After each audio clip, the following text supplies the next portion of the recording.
everything is on the table. It's Relationship Theory with Tina Laws. Welcome back to Relationship Theory. And before we went on break, we talked a bit about the challenges single parents find they have. And when we left off, we was talking to Shawnette about the challenges that she has, and which were very they were negative, I'll put it that way. And Timothy, he had a positive reaction to certain things. And so I just wanted to touch on that. I'll start back with Timothy. As it relates to your children, and you say that you have a really great communication with their mom, how do you find that your children manage that? It was a bit difficult in the beginning because they were always used to seeing the parents together. So naturally, everyone had to go to their own cycle, so to speak. When it comes to now, it's because they see the communication. Sometimes we three-way on WhatsApp. I have daughters that are in university and stuff like that, and they may want to ask my opinion on something. So it's like nothing's changed now at this point because they realize that mama and daddy's not together. However, they know that they're still loved by both the parents and that we're going to do what's necessary to afford them the best opportunities possible in life. Absolutely. One of the things I want to ask you as well is when you did separate from their mom, was there any children that went through a major challenge that was interrupting their day life, maybe in school, friends, or even at home? Did their behaviors change? I think the one that was, let me just say it this way. I think the one that made it more apparent was my son. I'm pretty sure my daughters also had to go, went through their challenges as well. But my son, I think, and that's just my opinion, he exhibited it more when I wasn't in the home. And that was something that really bothered me, and I had a great concern about it in the beginning of the separation. Yes. And did you find that you had to spend more time talking to him, helping him to understand that although we're separated homes, we're still your parents and we're still going to do everything together? Absolutely. I had to constantly reinforce that with all of them. It was just being present. Because naturally, in these times in society, boys are normally the most troubled. They take a little longer to catch on with things. They have a tendency not to want to, for lack of a better word, fall into the regime of things. And if his father out of the household, that was very difficult. It was a very trying time. We have a beautiful relationship now. We actually talk a lot. Awesome. And he actually just picks up the phone sometimes and just asks us how I'm doing, or he asks me questions, advice, with investments and things of that nature. So I'm just thankful. All the work is I love it. Yes, and that's what it shows, and I think for all you men out there, sometimes when we walk away from relationships, we focus so much on the partner that we lose sight of what's most important. And like you mentioned, Timothy, you took out time for your son and your children, but the one that was most affected, that you noticed was most affected. So I just salute you for that. So, Shawnette, I know you had difficulty, and you still do, with the communication with your son's fathers, your ex-husbands, right? How did that play out in your home with your boys? And you have two boys, so. Right. So one of the things that I clearly remember people saying to me when I was raising the first one, because I was frustrated a lot, was, things get easier. They don't. They don't. I don't know. I can't understand. I'm still trying to figure out how it gets easier.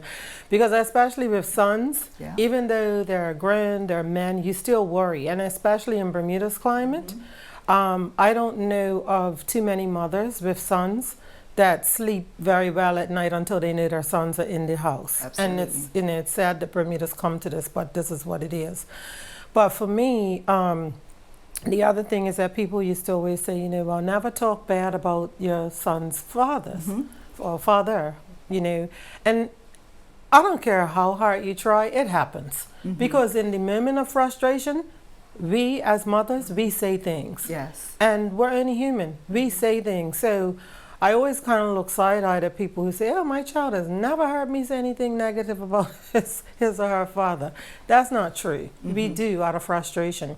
My oldest son clearly remembers the day his father left. He came to the nursery school and said goodbye to him. And I found out when I went to pick him up. You know, fast forward 30 plus years, he still remembers that. It's a very, very deep and painful issue for him. And he left because he's American. And, you know, so therefore there was no spending time together. There was no child support. There was nothing. He was simply gone. With my youngest son, it was constant begging. Please come and take him. Please come and take him. And, you know, oh, I'm coming at 5. And by 8 o'clock, a no-show. This son has had hours of excitement and now he's angry. So, and this happened on a regular basis. So where does that anger go? Because towards me, I'm the only one in the house. And, you know, after years of this, it just becomes really, really frustrating. Whereas in this case, you know, alcohol was involved. So, yeah, there are times that he may have shown up. But wait, no, you can't take him because I see the condition you're in. So it was just, you know, so, you know, fast forward to now, they have no relationship. And I'm not surprised. But it's hard. It's really difficult.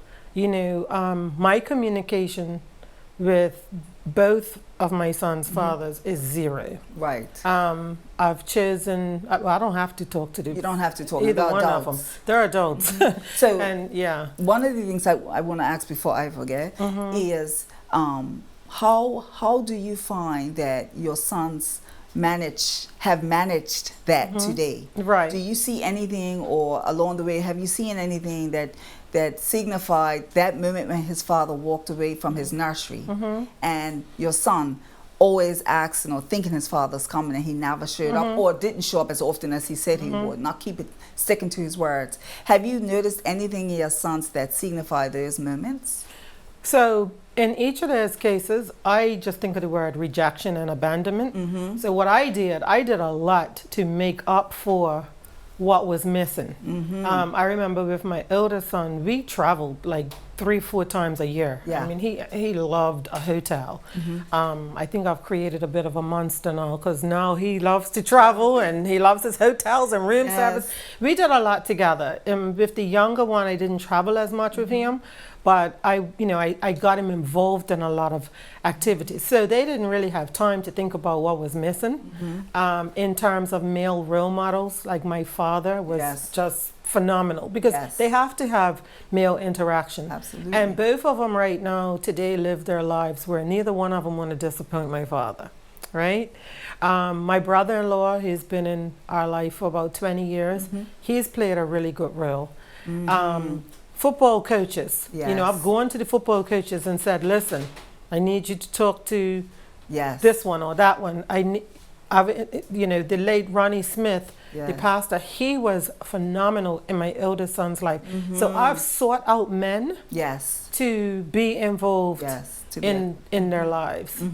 So one of the things I'll say, because I know your son and I know how you are with your grandbaby, is that I noticed with your son, everywhere you look, he's always got his son. You know, in every picture, everything he's doing has got his son. So, you know, that's something he probably, and I highly doubt he'll want to disappoint him and walk away. So, you know, saying all that to say, we noticed that, like you have mentioned, Timothy, is, you know, what we show them. I often say we are their television. And we know, just think of those shows you watch and you know word for word, outfit for outfit, segment for segment. Well, that's how our children view us. And sometimes we forget. And like you said, you know, there are times that we can say things about a father, like I've said, and most women and men have said, he's doing this again, you know. And so we may not badmouth him in a way of he is all these bad things, but just the fact that I'm so sick of your father not showing up. I'm so sick of your father not contributing. I'm so sick, you know, all those things. But all those things also,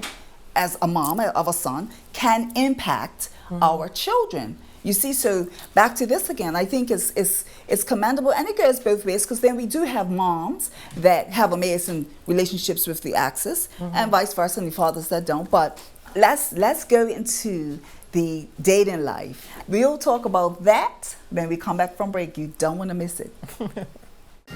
Relationship Theory. We'll be right back after these messages.